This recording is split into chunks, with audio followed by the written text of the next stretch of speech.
सभापति महोदय, सबसे पहले तो मैं स्पीकर साहब और राज्य सरकार को धन्यवाद देता हूं, मुख्यमंत्री जी को धन्यवाद देता हूं कि आप सब ने ये तय करा कि रीको जो किसी भी अर्थव्यवस्था के लिए उद्योग इन्वेस्टमेंट बहुत ज़रूरी होते हैं, जो राजस्थान के अंदर जिसके पास जिम्मेदारी है, उसके 2021-22 के प्रतिवेदन पर सदन में चर्चा हो।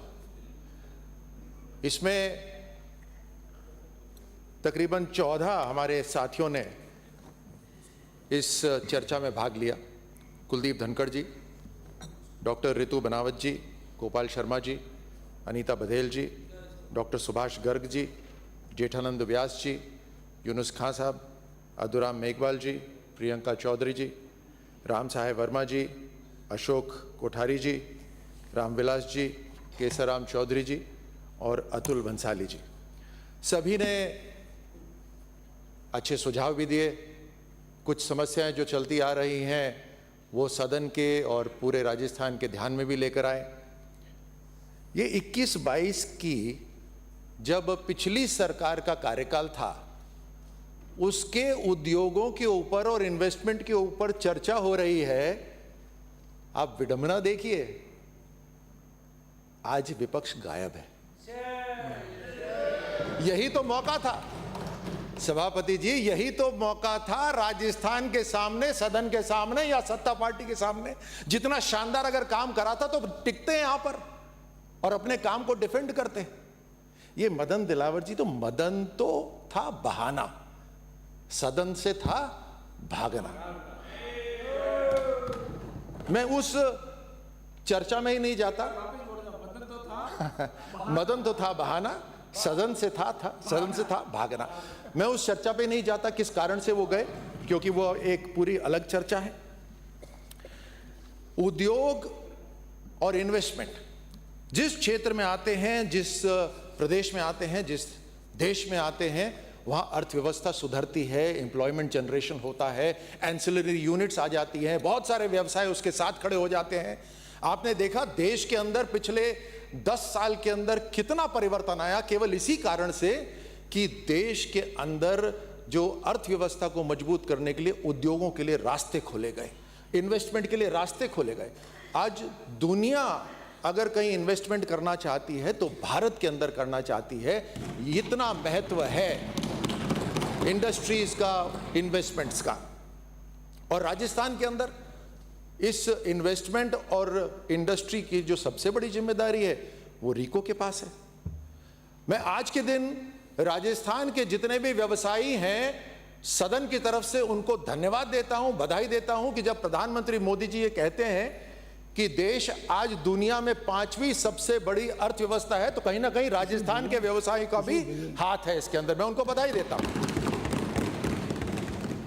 हमें निश्चित रूप से उन्हें और अवसर देने हैं और बढ़ाना है। हमें राजस्थान को टूरिज्म के साथ साथ, योद्धाओं के राज्य के साथ साथ इंडस्ट्रियल राज्य भी बनाना है, और यही हमारी सरकार और मुख्यमंत्री जी का लक्ष्य है। अब इस बात को भी मैं कहना चाहता हूं, और यह बहुत जरूरी बात है, कि प्रधानमंत्री जी जब कहते हैं कि सबका साथ और सबका विकास, उसके अंदर पिछली सरकार विपक्ष की थी, पिछली सरकार विपक्ष की थी, फिर भी रीको को पूरा समर्थन केंद्र सरकार ने दिया। यह एक उदाहरण है, एक शानदार उदाहरण है कि विपक्ष की सरकारें होने के बावजूद भी इंडस्ट्रियल डेवलपमेंट हो, इन्वेस्टमेंट आए, उसमें कोई रुकावट नहीं करी। सबका साथ हो, सबका विकास हो, इसीलिए रीको कुछ काम कर पाया। लेकिन अंतर देखिए, जो पिछली सरकार के मुख्यमंत्री थे, तो मुख्यमंत्री तो पूरे प्रदेश के होते हैं, उन्होंने पता नहीं कहां अपने आप को शायद एक विधानसभा के मुख्यमंत्री मान लिया। एक उदाहरण देता हूं, जो यहां हमारे जो सदस्य थे उनमें से एक ने कहा भी था, प्रधानमंत्री मोदी जी की योजना थी कि भीलवाड़ा के अंदर जहां कपड़ा तैयार होता है वहां पर एक टेक्सटाइल पार्क आए। लेकिन राजस्थान के मुख्यमंत्री ने कहा कि नहीं, भीलवाड़ा में नहीं, जोधपुर में लाए। चलो कोई नहीं, जोधपुर में ही ले आते हैं। लेकिन जोधपुर में जब कपड़ा बनता ही नहीं है तो टेक्निकली फेल हो गया वो। तो राजस्थान के अंदर ना भीलवाड़ा में आया ना जोधपुर में आया। बताइए मुझे नुकसान किसका हुआ? अब पिछली सरकार के अंदर जो अर्थव्यवस्था इतनी बिगड़ी हुई थी, तो वो तो उसी को देखते थे कहां से पैसा लाया जाए, क्योंकि उनको उस पैसे का इस्तेमाल करना है। अब प्रधानमंत्री मोदी जी जिस रीको को मदद कर रहे थे, तो वो प्रोडक्शन भी कर रहा था, वहां मुनाफा भी हो रहा था, तो रीको के पास पैसा भी था। हजारों करोड़ रुपए रीको से लेकर चुनावी फायदे की जो योजनाएं बनाई गई वहां पर इस्तेमाल कर दिया गया। ये रीको के अंदर जितने जितने क्षेत्र हैं, अलग अलग जो विधायकों ने जो अपने क्षेत्र की पीड़ा बताई कि वहां पर उसका डेवलपमेंट नहीं हुआ, वो इसी कारण से तो नहीं हुआ कि पैसे तो दूसरी योजनाओं में जा रहे थे, चुनाव की योजनाओं में जा रहे थे, और वो पैसा अभी तक लौटा भी नहीं है रीको के पास। हजारों करोड़ रुपए चुनाव के प्रचार प्रसार के अंदर भी लगाए गए, ये वेस्टेज हुआ। एक और मैं शानदार आपको उदाहरण देता हूं, इससे बड़ा उदाहरण इस सदन के लिए नहीं हो सकता। बजट की घोषणा तो बहुत महत्वपूर्ण होती है, और जो सरकार बजट की घोषणा करती है फिर पूरे दमखम से उस बजट की घोषणा को पूरा करती है। पिछले 5 साल के अंदर राजस्थान की पिछली सरकार ने, पिछले मुख्यमंत्री जी ने औद्योगिक क्षेत्र की संख्या बजट के अंदर घोषणा करी 176, 176 औद्योगिक क्षेत्र बनाएंगे। लेकिन बनाए कितने? इन्होंने 176 बनाने का वादा करा और बनाए 31, मात्र 31। और उन 31 के अंदर भी जो कुल आवंटित भूखंड थे वो थे तकरीबन 1660। इतने आवंटित थे 1660। अब सुनिए मजेदार बात, 1660 के करीब आवंटित थे, उसमें से प्रोडक्शन में कितने आए? पिछले 5 साल में प्रोडक्शन में मात्र 1660 में से मात्र 43, यानी 2.5% का रिकॉर्ड है प्रोडक्शन। काम में तो 2.5%, और पता नहीं लेने देने में कितने परसेंट होगा, आप समझ सकते हो। ये बात मुझे नहीं पता, ये बात मुझे नहीं पता, ये विपक्ष ही बता सकता था, लेकिन विपक्ष यहां से निकल गया। अब अध्यक्ष महोदय, प्रदेश के अंदर या देश के अंदर हम उदाहरण भी लेते हैं प्रधानमंत्री मोदी जी का। अगर हमें वाकई में अर्थव्यवस्था मजबूत करनी है तो उसके अंदर नीति, नियत और दृष्टि होना बहुत जरूरी है। और हमारी सरकार ने, राजस्थान सरकार ने अभी से तय कर लिया है कि राजस्थान के अंदर हम सस्टेनेबल इंडस्ट्रियल ग्रोथ लेकर आएंगे। वैसे भी सूर्य देव की कृपा है राजस्थान के ऊपर, सोलर पावर है हमारे पास, पवन पुत्र हनुमान, हवा से कोई कमी नहीं है यहां पर। इन सब का फायदा हमारे को उठाना है। हमारे सदस्यों ने बिल्कुल सही कहा कि अगर किसी को इंडस्ट्री लगानी है तो रेट कम होनी चाहिए। हम कंपटीशन में भी हैं अध्यक्ष महोदय, आप इस बात को मान लीजिए। राजस्थान दूसरे प्रदेशों के साथ मुकाबले में भी है। कोई बिजनेस लगाना चाहता है तो जरूरी नहीं है कि यहां वो बगल में भी लगा सकता है कहीं पर। इसलिए इस मुकाबले के अंदर हमारे को सस्ती जमीन देनी बहुत जरूरी है। तो लैंड कॉस्ट कम हो, इसके ऊपर हमारा चर्चा चिंतन चल रहा है। हमारी नई पॉलिसी हम तैयार कर रहे हैं। कॉस्ट ऑफ बिजनेस कम होगा अगर लैंड कॉस्ट कम होगी तो। और आप देखिए कि राजस्थान के अंदर, और ये अखबारों में भी आ चुका है कि सबसे कीमती जो कमर्शियल बिजली है पूरे देश के अंदर वो राजस्थान में थी। हमें उसको भी बदलना है। बिजली की जो हालत विपक्ष करके गया है वो तो सब जानते हैं। हमारे को बिजली भी सस्ती करनी है, तो सोलर के ऊपर बड़े काम हो रहे हैं, मैं उसके ऊपर आगे आऊंगा। हमें जेन्युइन बिजनेसमैन को आगे बढ़ाना है। इसकी भी चर्चा आई थी कि रियल एस्टेट वाले नहीं आ जाएं कि वो लेकर बैठ जाएं, उसके बाद कीमतें बढ़ते रहें। नहीं, हमारे को जो जेन्युइन बिजनेसमैन है उनको बढ़ावा देना है। उसके ऊपर भी पूरा सोच विचार चल रहा है, किस तरह से, कितने समय के अंदर प्रोडक्शन शुरू होना चाहिए, और पेनल्टी लगनी चाहिए। जैसे एक सदस्य ने कहा कि अगर जरूरत पड़े तो वो वापस ले लो, क्योंकि ये जमीन राजस्थानियों की है, इसको कोई हत्या नहीं सकता। और अगर हम जमीन दे रहे हैं तो प्रोडक्शन के लिए दे रहे हैं, ताकि एम्प्लॉयमेंट जनरेशन हो, ताकि ट्रेडिंग हो, ताकि वहां पर व्यवसाय और बढ़े। हमारे एमएसएमई के अंदर बहुत अच्छा सुधार दिया था यूनुस खान साहब ने।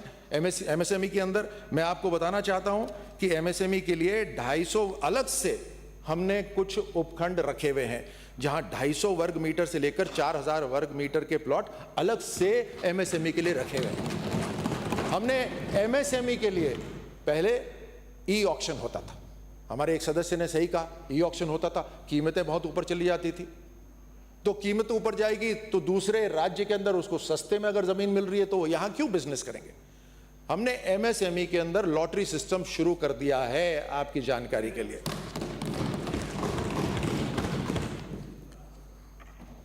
बहुत सारे, अभी यूनुस खान साहब ने बोला था कि तकरीबन 51,000 एकर्स हमारे पास जमीन पूरी इसके लिए लगी हुई है, हेक्टेयर्स पूरी जमीन उद्योगों के लिए ली हुई है, लेकिन डेवलपमेंट नहीं हो रहा। अब ज्योग्राफिक एरिया को ध्यान में रखते हुए, जिस क्षेत्र के अंदर जो प्रोडक्ट होता है उसको ध्यान में रखते हुए वहां पर इंडस्ट्री लगनी जरूरी है, उसको ध्यान में रखते हुए वहां पे इन्वेस्टमेंट होना चाहिए। अब जैसे ब्लू पॉटरी जहां पर होती है वहां ब्लू पॉटरी का लगे, जहां कॉटेज इंडस्ट्री होती है वहां कॉटेज, जैसलमेर के अंदर अगर काश्तकारी होती है तो वहां वो लगे, अगर कहीं पे मिठाई का उत्पादन होता है, कहीं नमकीन बनती है तो वहां पर वो लगे, कहीं पर पत्थर का काम होता है तो वहां पर वो लगे। इसको ध्यान में रखते हुए डेवलपमेंट होना चाहिए था, जो कि नहीं हुआ। हमारे लिए एक आशीर्वाद है, पूरे राजस्थान के अंदर जो दिल्ली मुंबई इंडस्ट्रियल कॉरिडोर है उसका 1/3 हिस्सा राजस्थान में है। दिल्ली मुंबई इंडस्ट्रियल कॉरिडोर का 1/3 हिस्सा राजस्थान में है, उसको एक्सप्लॉइट करने का हमारा लक्ष्य है। प्रधानमंत्री मोदी जी ने यह भी कहा कि 1 डिस्ट्रिक्ट 1 प्रोडक्ट, यानी जो कोर स्ट्रेंथ है उस कोर स्ट्रेंथ को ध्यान में रखते हुए हमें अपना इन्वेस्टमेंट करना है। इन्वेस्टमेंट भी ऐसा हमें लेकर आना है जिसके अंदर स्किल डेवलपमेंट हो, एम्प्लॉयमेंट जनरेशन हो, जॉब्स हो। अगर हमें छलांग लगाकर, जो राजस्थान पिछड़ गया है, अगर हमें छलांग लगाकर आगे पहुंचना है, महाराष्ट्र या दूसरे गुजरात जैसे राज्यों को के साथ में आना है, तो हमें नई टेक्नोलॉजी को भी के अंदर इन्वेस्टमेंट करना पड़ेगा। आर्टिफिशियल इंटेलिजेंस है, डेटा है, राजस्थान के अंदर भरमार जमीन है, सूर्य ऊर्जा है, डेटा सेंटर हमारे यहाँ आराम से लग सकते हैं, इसके ऊपर भी फोकस हो रहा है हमारा, तो इनको ध्यान में रखते हुए काम हो रहा है। 2-3 चीजें अध्यक्ष महोदय बहुत जरूरी होती है किसी भी इंडस्ट्री के लिए। सबसे पहला होता है ह्यूमन रिसोर्स, आपके पास ऐसे युवा हो जो स्किल्ड हो। उसके बाद जरूरत होती है पावर की हम बात कर चुके हैं कि कितनी ऊंची कीमतें थी।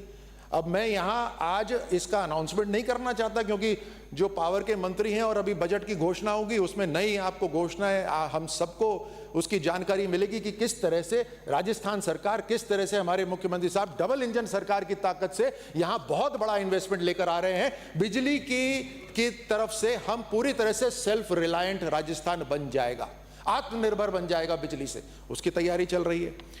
पानी की जरूरत होती है, पावर हो गया, ह्यूमन रिसोर्स हो गया, पानी की जरूरत होती है।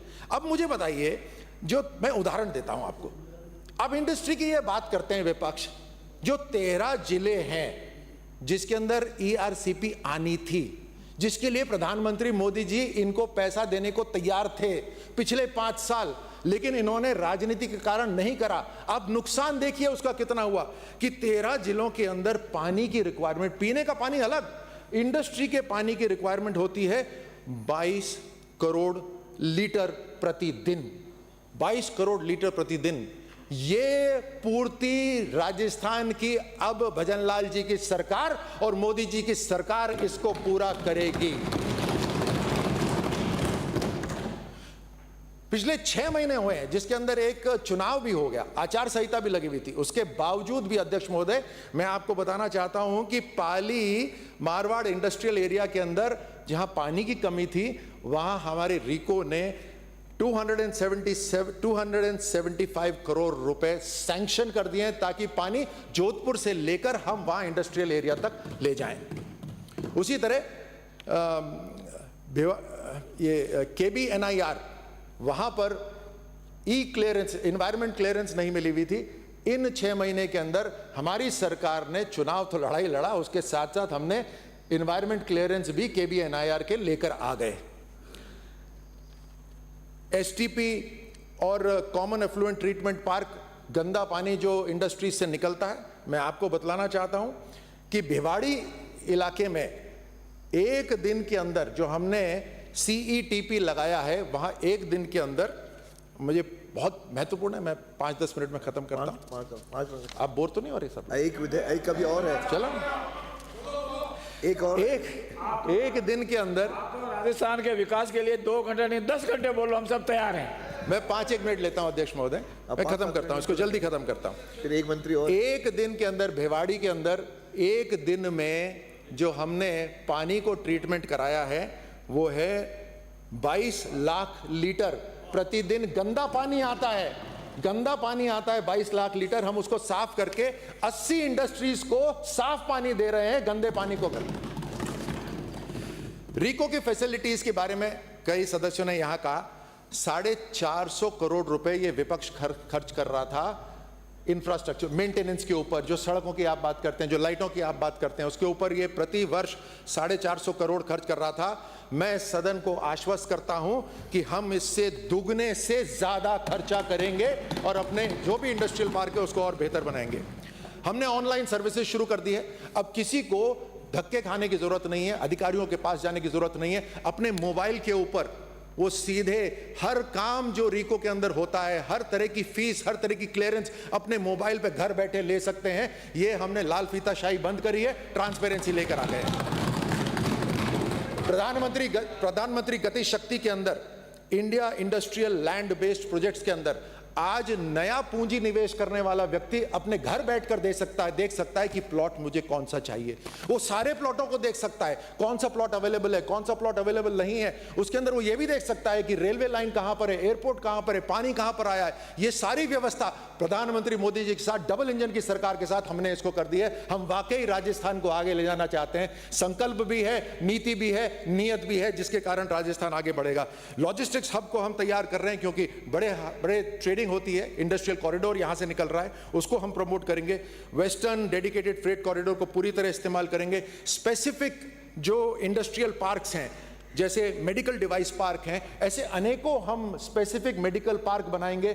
आज मैं उसका अनाउंसमेंट नहीं कर रहा क्योंकि सरकार के शुरुआती दौर में ही ये चर्चा रख दी गई है। बहुत जल्द आप इन सब के नाम सुनेंगे और हम वाकई में पूरे राजस्थान के अंदर एक नया ऊर्जावान एक समय ऐसा लेकर आएंगे जहां डबल इंजन की सरकार वापस से सब लोगों में अब भरोसा लौट आया है, विश्वास लौट आया है कि अब अच्छा काम आएगा।